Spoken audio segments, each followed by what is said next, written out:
نحمده ونصلي على رسوله الكريم اما بعد فاعوذ بالله من الشيطان الرجيم بسم الله الرحمن الرحيم ولله على الناس حج البيت من استطاع إليه سبيلا آمنت بالله صدق الله مولانا العظيم وصدق رسوله النبي الكريم ونحن على ذلك من الشاهدين والشاكرين والحمد للہ رب العالمین۔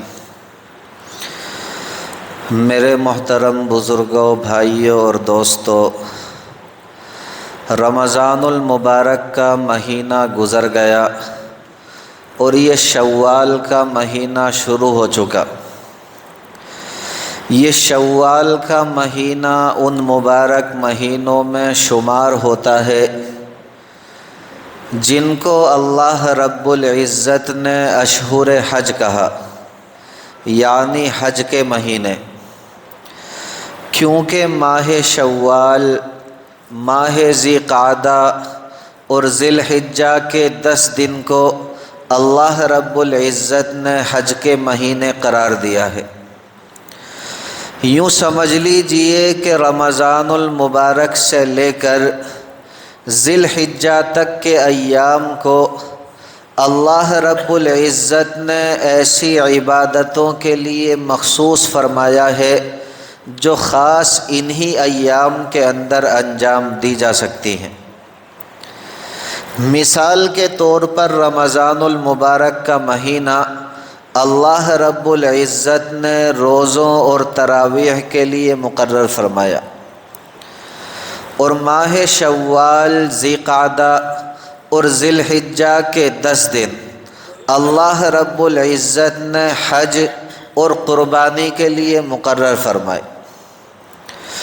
اور دیکھیں، حج اور قربانی یہ 2 ایسی عظیم عبادتیں ہیں جو ان ایام کے علاوہ دوسرے ایام کے اندر انجام نہیں دی جا سکتی۔ گویا یوں کہہ لیجئے کہ عبادات کا ایک سلسلہ ہے جو رمضان المبارک سے شروع ہوتا ہے اور ذی الحجہ پر جا کر کے ختم ہو جاتا ہے۔ اس لیے ان مہینوں کو اللہ رب العزت کی جانب سے بڑا تقدس حاصل ہے۔ آج میں اسی مناسبت سے چند باتیں آپ کے سامنے رکھوں گا۔ اللہ رب العزت سے دعا فرما دیں کہ صحیح باتیں میری زبان سے کہلوا دے اور ہم سبھی کے لیے ان باتوں کو کارآمد اور نفع بخش بنا دے۔ دیکھیں، رمضان المبارک کا مہینہ تو تمام مہینوں کے اندر بابرکت مہینہ ہے ہی۔ اس شوال کے مہینے کے بارے میں بھی آقائے مدنی کریم صلی اللہ علیہ وسلم ارشاد فرماتے ہیں۔ آپ نے فرمایا، من صام رمضان ثم اتبعہ 6 من شوال کان کصیام الدہر، کہ جس بندے نے رمضان المبارک کے روزے رکھے اور پھر اس شوال کے مہینے کے اندر بھی 6 روزے رکھے، اللہ رب العزت اس بندے کو پورے سال روزے رکھنے کا اجر و ثواب مرحمت فرماتے۔ کیونکہ دیکھیں، اللہ جل جلالہ ہر نیکی کا ثواب 10 گنا مرحمت فرماتے۔ لہٰذا جب ایک بندے نے رمضان المبارک کے اندر 30 روزے رکھے تو 30 کا 10 گنا 300 ہو گیا۔ پھر جب اس بندے نے اس شوال کے مہینے کے اندر بھی 6 روزے رکھ لیے تو 6 کا 10 گنا میرے پیارے بھائیوں 60 ہو گیا۔ اس طرح تمام روزوں کا ثواب مل کر 360 روزوں کے ثواب کے برابر ہو گئے۔ اس لیے نبی اکرم صلی اللہ علیہ وسلم نے ارشاد فرمایا کہ اگر کوئی بندہ شوال کے مہینے کے اندر بھی 6 روزے رکھ لے تو وہ ایسا ہے جیسا کہ اس نے پورے سال روزے رکھے ہوں۔ یعنی شوال کے 6 روزوں کی برکت سے اللہ رب العزت یہ اجر و ثواب مرحمت فرماتے۔ بہتر یہ ہے کہ بندہ یہ 6 روزے عید الفطر کے فوراً بعد رکھ لے، اور اگر فوراً بعد نہ رکھ سکے تو اس پورے مہینے کے اندر کبھی بھی پورا کر لے۔ اللہ رب العزت ہر مومن کو عمل کی دولت سے مالا مال فرما دے۔ اسی طرح دیکھیں یہ شوال کا مہینہ وہ مبارک مہینہ ہے جس میں سیدہ عائشہ صدیقہ رضی اللہ تعالی عنہا کا نکاح نبی اکرم صلی اللہ علیہ وسلم سے ہوا، اور دیکھیں یہی وہ مبارک مہینہ ہے جس میں سیدہ عائشہ صدیقہ رضی اللہ تعالی عنہا کی رخصتی ہوئی۔ اس لیے اس مہینے کے اندر برکتوں کے بہت سارے اسباب جمع ہیں۔ اللہ رب العزت ہمیں قدردانی کی توفیق مرحمت فرما دے۔ اس کے بعد دیکھیں جو اگلا مہینہ آتا ہے وہ ہے میرے پیارے بھائیوں ذی قعدہ کا۔ یہ مبارک مہینہ بھی اشہر حج کے اندر داخل ہے، یعنی حج کے مہینوں کے اندر داخل ہے۔ آپ دیکھیں نبی اکرم صلی اللہ علیہ وسلم نے اپنی حیات طیبہ میں مدینہ منورہ کے قیام کے دوران حج کے علاوہ 4 عمرے ادا فرمائے، اور یہ چاروں کے چاروں عمرے نبی اکرم صلی اللہ علیہ وسلم نے ماہ ذی قعدہ کے اندر ادا کیے۔ اس لیے اس مہینے کو بھی اللہ رب العزت کی جانب سے تقدس حاصل ہے۔ لیکن دیکھیں آج ہمارے معاشرے کے اندر سمجھا جاتا ہے، یہ کہا جاتا ہے کہ ذی قعدہ کا مہینہ خالی کا مہینہ ہے، یعنی یہ مہینہ رحمتوں سے خالی ہے، یہ مہینہ برکتوں سے خالی ہے۔ اس ماہ مبارک کے اندر اللہ رب العزت کی رحمتیں نازل نہیں ہوتی، اللہ رب العزت کی برکتیں نازل نہیں ہوتی۔ یہی وجہ ہے کہ ہمارے بعض بھائی اس ماہ مبارک کے اندر نکاح شادی نہیں کرتے، اسی طرح کوئی اور خوشی کا پروگرام نہیں رکھتے، اسی طرح کوئی اور خوشی کی تقریب نہیں رکھتے۔ تو اچھی طرح سمجھ لیجئے یہ سب کی سب توہم پرستی ہے، یا پھر کہیں کہ سب کی سب فضولیات ہیں۔ یوں کہہ لیجئے کہ شریعت کے اندر ان کی کوئی بھی اصل و بنیاد نہیں۔ اللہ رب العزت ہر مومن کو حقیقت حال سے آگاہ فرما دے۔ دیکھیں بہرحال میں عرض یہ کر رہا تھا کہ یہ مہینے حج کے مہینے ہیں، اس لیے مناسب سمجھتا ہوں کہ چند باتیں حج بیت اللہ سے متعلق آپ کے سامنے رکھ دوں۔ اللہ رب العزت سے دعا فرما دیں کہ صحیح باتیں میری زبان سے کہلوا دے، اور ہم سبھی کے لیے ان باتوں کو کارآمد اور نفع بخش بنا دے۔ دیکھیں حج جو ہے یہ اسلام کے بنیادی ارکان میں سے ایک اہم رکن ہے۔ نبی کریم سرور دو عالم صلی اللہ علیہ وسلم ارشاد فرماتے ہیں، آپ نے ارشاد فرمایا بنی الاسلام علی 5، اسلام کی بنیاد 5 چیزوں پر ہے۔ سب سے پہلی چیز شہادتی اللہ الہ الا اللہ وان محمدً عبدہ ورسولہ، پہلی چیز اللہ رب العزت کی وحدانیت کی گواہی دینا اور نبی اکرم صلی اللہ علیہ وسلم کی رسالت کی گواہی دینا۔ دوسری چیز و اقام الصلاۃ، نماز کا ادا کرنا۔ تیسری چیز و ایتاء الزکاۃ، زکوٰۃ کا دینا۔ چوتھی چیز والحج، اور حج بیت اللہ کا ادا کرنا۔ اور پانچویں چیز و صوم رمضان، اور ماہ رمضان المبارک کے روزے رکھنا۔ تو پتہ چلا کہ اسلام کے بنیادی ارکان میں سے ایک اہم رکن جو ہے وہ حج بیت اللہ بھی ہے۔ آپ دیکھیں اللہ رب العزت نے اپنے بندوں کے لیے عبادت کے جو مختلف طریقے تجویز فرمائے ہیں ان میں سے ہر طریقہ ایک نرالی شان رکھتا ہے۔ مثال کے طور پر یوں سمجھیں کہ نماز کی ایک الگ شان ہے، روزے کی ایک الگ شان ہے، زکوٰۃ کی ایک الگ شان ہے، اسی طرح حج بیت اللہ بھی ایک الگ ہی شان کا مالک ہے۔ اگر ہم عبادتوں کو میرے پیارے بھائیوں تقسیم کریں تو یوں سمجھیں کہ عام طور سے عبادتیں 3 حصوں پر تقسیم ہوتی ہیں، یا پھر آپ کہہ سکتے ہیں کہ عبادتوں کی 3 قسمیں ہیں۔ ایک ہوتی ہے عبادات بدنیہ، یعنی ایسی عبادتیں جن کا تعلق انسان کے بدن سے ہوتا ہے، یعنی ان کی ادائیگی انسان کے بدن کے ذریعے ہوتی ہے، جیسے نماز، یہ بدنی عبادت ہے۔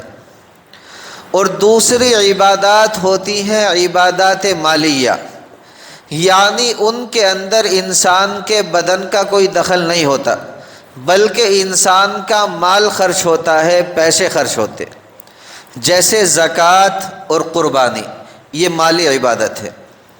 اور تیسری عبادات وہ ہیں میرے پیارے بھائیوں جو بدنی بھی ہیں اور مالی بھی ہیں، یعنی ان کے اندر انسان کو اپنے بدن سے بھی محنت کرنی پڑتی ہے اور ساتھ ساتھ انسان کا مال بھی خرچ ہوتا ہے، پیسے بھی خرچ ہوتے، جیسے یہ حج کی عبادت، اس کے اندر انسان کو اپنے بدن سے بھی محنت کرنی پڑتی ہے اور ساتھ ساتھ انسان کے پیسے بھی خرچ ہوتے ہیں۔ تو یہ حج کی عبادت بدن اور مال دونوں سے مرکب ہے۔ اسی لیے دیکھیں ہمارے علماء کرام فرماتے ہیں کہ اس حج کی عبادت کے اندر ایک عاشقانہ شان پائی جاتی، کیونکہ اللہ رب العزت نے اس حج کی عبادت کے اندر ایسے ایسے ارکان رکھے ہیں جن کے ذریعے سے اللہ رب العزت کے ساتھ عشق و محبت کا اظہار ہوتا۔ مثال کے طور پر دیکھیں، جب یہ حج کی عبادت شروع ہوتی ہے تو سب سے پہلے میرے پیارے بھائیوں احرام باندھا جاتا ہے۔ عام طور پر لوگ یہ سمجھتے ہیں کہ محض 2 چادروں کے باندھ لینے کا نام احرام ہے، حالانکہ ایسا نہیں۔ دیکھیں احرام کے معنی آتے ہیں بہت سی چیزوں کو اپنے اوپر حرام کر لینا۔ دیکھیں جب انسان حج یا عمرے کا ارادہ کرنے کے بعد، جب انسان حج یا عمرے کی نیت کرنے کے بعد تلبیہ پڑھتا ہے تو یوں سمجھ لیجئے کہ اس کے اوپر بہت سی پابندیاں عائد ہو جاتی۔ اب وہ سلا ہوا کپڑا نہیں پہن سکتا، اب وہ خوشبو نہیں لگا سکتا، اب وہ جسم کے کسی حصے کے بال نہیں کاٹ سکتا، اب وہ اپنے ناخن نہیں کاٹ سکتا، اب وہ اپنی بیوی کے ساتھ جائز طریقے سے بھی اپنی نفسانی خواہشات کو پورا نہیں کر سکتا۔ دیکھیں جب انسان حج یا عمرے کی نیت کرنے کے بعد یہ تلبیہ پڑھتا ہے کہ لبیک اللہم لبیک، لبیک لا شریک لک لبیک، ان الحمد والنعمت لک والملک لا شریک لک، جس کا مطلب یہ ہے کہ اے اللہ میں حاضر ہوں، اے اللہ میں آپ کے دربار میں آیا ہوں۔ کیوں آیا ہوں؟ دیکھیں جب بندہ حج پر جاتا ہے یا عمرے پر جاتا ہے تو وہاں جا کر کے یہ جملہ کیوں کہتا ہے کہ لبیک، اے اللہ میں حاضر ہوں؟ اس کو سمجھنے کے لیے تھوڑا سا مضمون سمجھیں۔ دیکھیں جب سیدنا ابراہیم علیہ السلام نے اللہ رب العزت کے گھر یعنی بیت اللہ شریف کو تعمیر فرمایا، اللہ رب العزت نے ابراہیم علیہ السلام کو حکم دیا، اللہ رب العزت نے ارشاد فرمایا وَأَذِّن فِي النَّاسِ بِالْحَجِّ يَأْتُوكَ رِجَالًا وَعَلَى كُلِّ ضَامِرٍ يَأْتِينَ مِنْ كُلِّ فَجٍّ عَمِيقٍ۔ اے ابراہیم علیہ السلام، آپ لوگوں میں اعلان فرما دیں کہ لوگوں یہ بیت اللہ رب العزت کا گھر ہے، تم یہاں اللہ رب العزت کی عبادت کے لیے آؤ۔ تم یہاں حج بیت اللہ کے لیے آؤ، پیدل آؤ، اسی طرح سوار ہو کر کے آؤ، دور سے آؤ، قریب سے آؤ، دنیا کے چپے چپے سے یہاں پہنچو، دنیا کے کونے کونے سے یہاں پہنچو۔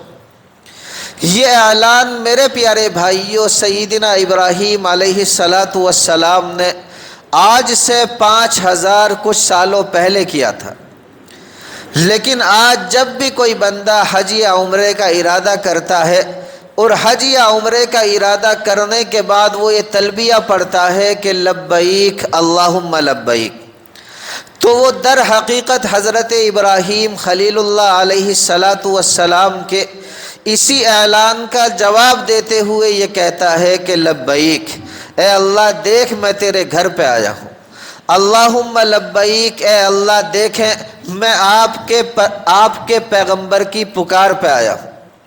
اسی طرح دیکھیں سیرت کی ایک بڑی ہی مایہ ناز کتاب ہے سیرت حلبیہ، اس کتاب کے اندر میں نے پڑھا حضرت عبداللہ ابن عباس رضی اللہ تعالی عنہما فرماتے ہیں کہ جب سیدنا ابراہیم خلیل اللہ علیہ السلام بیت اللہ شریف کی تعمیر سے فارغ ہو گئے، جب کعبے کی تعمیر سے فارغ ہو گئے تو بارگاہ ربانی میں عرض کیا کہ یا اللہ میں آپ کے گھر کی تعمیر سے فارغ ہو گیا۔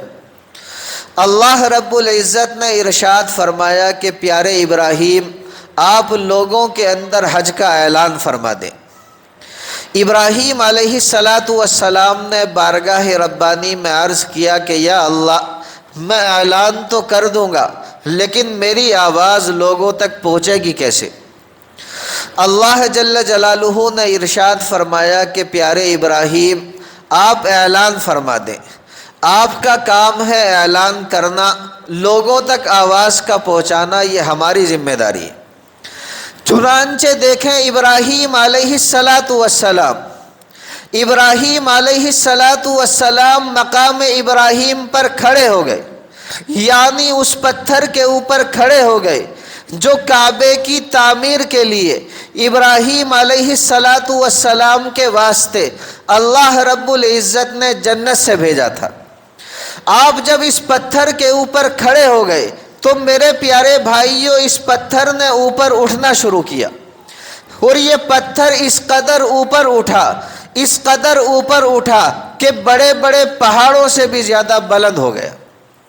اس کے بعد ابراہیم علیہ السلام نے اپنے دونوں کانوں میں انگلیاں ڈالی اور اپنے چہرے کو دائیں اور بائیں دونوں جانب 3 مرتبہ گھماتے ہوئے یہ ارشاد فرمایا کہ لوگو یہ بیت اللہ اللہ رب العزت کا گھر ہے، تمہارے اوپر اس قدیم گھر کی طرف حج بیت اللہ کو فرض قرار دیا گیا ہے، لہٰذا تم یہاں حج بیت اللہ کے لیے آؤ، دور دراز سے آؤ، قریب سے آؤ، پیدل آؤ، سوار ہو کر کے آؤ، دنیا کے چپے چپے اور کونے کونے سے یہاں پہنچو۔